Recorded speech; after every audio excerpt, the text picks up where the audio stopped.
Kumusta? Mabuti! For today's video. For today's video, ito nga yung araw na nasa Israel pa ako at madami-dami pa nga din akong mga videos na hindi pa na-upload. Busy nga ang person at hindi na kaya ng powers kaya super mega late upload na lagi ang person. Nagdala nga si Rapi ng pagkain para kay Lola ng araw na yan. Mayroong noodle soup at mayroong cheesecake at yung cheesecake ipagkain ni Rapi at yung kalahati ay binigay niya para kina Lola. Angat binigyan ko si Lola ng tubig at ganyan nga siya kapag umiinom at kapag kumakain din. At kadalasan nga ay nasasamid si Lola at isa nga din niya siguro sa dahilan kung bakit siya nagkaroon ng pneumonia. Lagi ko nga din sinasabi kay Lola kapag umiinom at kumakain siya na bumangon siya ng ayos nang hindi siya masamid. May pagkapasaway nga din si Lola kaya naman minsan ay kahit anong sabi ko ay hindi rin nakikinig. Eto nga yung pagkain na bigay ni Rapi na noodle soup at pinili nga lamang din niya yan. Mahilig nga si Lola sa mga pagkain na may sabaw kaya naisipan din ni Rapi na ibili din si Lola. At eto naman yung cheesecake na binili ni Rapi, yung kalahati ay para sa kanya at yan naman kalahati ay binigay niya para kay Lola. Dalawang araw pa nga lamang na nakakalabas niya si Lola sa ospital at nung gabi ay sumama na naman ang kanyang pakiramdam. Hindi na naman daw siya makahinga at sumasakit na naman ang kanyang dibdib. לנו. אתה שומע אותי?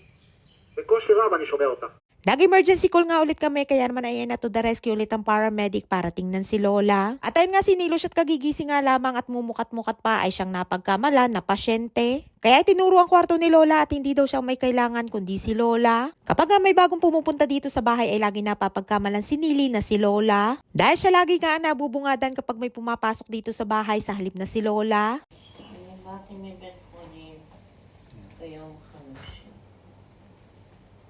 Anyat pagpasok nila agad nilang kinamusta si Lola at tinanong kung ano ang kanyang nararamdaman. Na-stress nga din ako niyan dahil kalalabas nga lamang ni Lola sa ospital ay baka dalahin na naman at mapakonfine na naman. Wala naman lagnat si Lola at wala ding ubo at nang i-check nga si Lola ay lahat naman ay okay. Siguro ay dahil kalalabas pa nga lamang ni Lola sa ospital at hindi pa fully recovered kaya ganun ang kanyang nararamdaman. Nahihirapan daw ulit siyang huminga pero normal naman ang kanyang blood oxygen level na nasa 96%. Nag-request nga din kami ng oxygen na pwedeng magamit ni Lola kapag kailangan at dahil araw yan ng Sabado ay kinabukasan pa nga pwedeng makuha.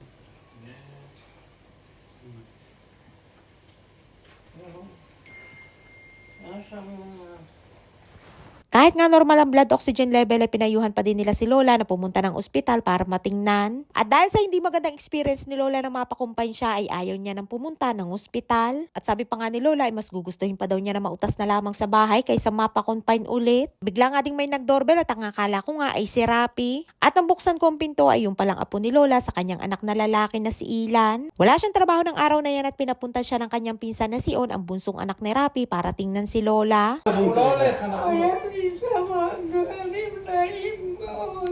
בסדר, בסדר יקירתי, אנחנו לא הולכים לשום מקום בלי שתרצי. שמעתם שבית חולים יש להם ילדים Ay nga't nagiyak na si Lola habang ikinukwento ang di magandang nangyari sa kanya sa ospital at ayaw na daw niyang bumalik doon. Pero sinabi din namin na kung sakali na kailangan ulit dalhin ni Lola sa ospital ay sa ibang ospital na doon sa maayos at mas maaalagaan si Lola. Nagkaroon nga si Lola ng trauma sa ospital na pinagdalhan sa kanya kaya naman tuwing naaalala niya ang nangyari sa kanya ay umiiyak si Lola. Ibinahon ko na nga din dyan si Lola dahil may bagong parating para i-check naman ang kanyang lungs. Okay na naman daw ang lungs ni Lola at kapag hindi pa umayos ang paghinga ay kukuha na lamang daw ng oxygen. Ay nga sinilo siya at nag-aalala na naman para kay Lola at ayaw din nga niya na mapakonfine na naman si Lola. Nang mangyari nga yan ay ilang linggo na nga lamang din at schedule na ng flight ko pa uwi ng Pinas para magbakasyon. Mas lalo nga din ako na-stress dahil mahirap nga si Lola na iwanan lalo na at may nararamdaman. Paalis na nga sila niyan at ang desisyon ni Lola hindi na ulit siya magpapadala sa ospital at hihintayin na lamang niya yung kanyang oxygen.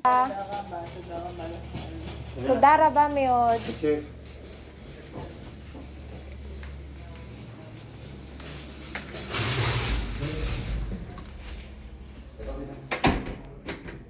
Nga't pagkaalis nila ay bigla naman dumating si Rapi para tingnan at kamustahin ang kalagayan ni Lola. Tinatanong nga niya dyan sa akin kung may mga tao pa daw sa loob at ang sabi ko naman ay yung apo na lamang ni Lola ang natitira.